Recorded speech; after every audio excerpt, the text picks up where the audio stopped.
Hey guys, Ryan G. Wright with DoHardMoney.com coming to you from our world famous DHM Cafe. One of the most prized possessions here, among other things, is our Coca-Cola Freestyle machine. So hopefully someday you'll come join us and check out one of these great sodas. Today, you can mix and match. That's one of the things I don't think most people know. And this is a Just Ask Ryan question of the day. Maybe what you want to just ask Ryan is how to make a soda. I doubt it, because our question of the day is how to find out if a house has code violations. But before we do that, I'm going to mix up something real good for me here. So let's see here. Get a little ice coming, and we're going to do a Diet Orange Vanilla Stripe. See how that all turns out down here. Excellent. Let's try it out. Okay, so how do you know if a house has code violations? The idea here is code violations come from the city or the municipality. So whatever city that's in, you would want to contact the city or the parish or the municipality where the city's located in. And all you've got to do is ask for code and violations. And there's typically a department there, and you can call and talk to somebody, and you simply just call them and ask them, hey, are there any violations on this property? Are there any open building permits on this property for doing a remodel or whatever the case is? And it's public information if there are. So it's not like you're asking personal information, because if somebody goes and gets a building permit, that's public information. And when you call the city and say, I'm looking at this property at 123 Main Street, you don't even have to tell why you're looking or anything else. I'm interested in this property, or I'm calling about this property. I'm wanting to know if there's any violations or if there's any open building permits. And they will simply say no violations and no permits, or they'll say yes, there are. And then you'll want to know what are those violations and can I get a copy of that. One of the things is, if you have the time, it's great to actually go in person, because typically people at the city like that have some dirt on the property. If the property has a history, they typically know about it. So just enjoying this. So basically, you're going to be able to say, hey, you know, that property has had issues. They've been in multiple times. We've had multiple owners coming in. The last guy bought it and couldn't finish it, or whatever the case is. But they typically will have some dirt.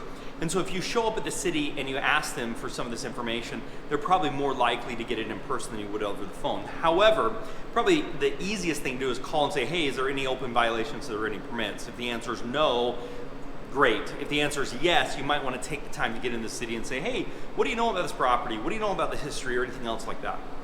But let's talk about the different types of violations. So you could have violations for the grass being too high. You could have violations for having a car parked that is inoperable, that's on the front of the house. You could have, because it's not landscaped, the list of violations just goes on and on. Some of those are more cosmetic and easy, and some of those are violations because of the way the electrical work was done. What's really important every single time you buy a property, and if you're working through us, we're going to take care of this for you, but we always call the city and ask about any open permits and any violations, and we find out about that because we don't want to inherit somebody else's problems. Now, we learned this early on because we were inheriting other people's problems, and that turns into an absolute disaster, a party that you don't want to get invited to, that's for sure. So all you've got to do is call the city, ask them for open violations of any sort, ask them if there's any open building permits that haven't been closed, or if there's been a recent building permit that's been taken out on the property, then you'll know. It's very helpful with this. So you just call your city on those. One of the things, as a little tip for finding properties, you can actually go to zoning court.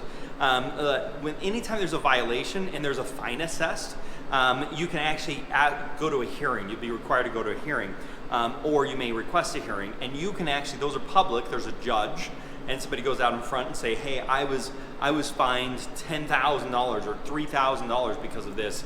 I want to get it reduced. This isn't right. Here's my argument. The judge will say yes or no. However, when that guy walks out of the room, you can approach him and say, hey, I understand you've got this fine. Would you have any interest in selling the property? I'm looking for a property in the area. I saw there were some violations as a matter of public record, and I was just wondering if you'd be interested in selling me your property. So it can also be a great way to find property. So finding out if a property has code violations or building permit violations is important when you're acquiring a property, but can also be used as a strategy to help you find properties, and it's one that most people don't spend the time doing. Now with that, all you've got to do is call down to your city and say, hey, when is your zoning or building courts violations, when is that happening? And you can get on the docket, you can know when those dockets are, and then you just wait there as an observer and talk to people as they go outside the courtroom, give them your business card and say hello. So this has been a great Just Ask Ryan question of the day. If you've got a question you'd like me to answer, type it in the comments below. But if you've enjoyed this video, please hit the thumbs up. It tells the YouTube logarithms that you like what you're hearing, and it's a huge help to me. So please do that. Otherwise, if you want some help in finding properties or valuing properties or knowing if something's a good deal, if you want some help with some softwares on putting a next deal blueprint, what steps you need to do step by step to make an actual deal happen for you, if you want information on how to find these properties, if you want information on how to get money for these properties, check us out over at dohardmoney.com. You're gonna like what you see over there. Otherwise, make it a very profitable day, and bye for now.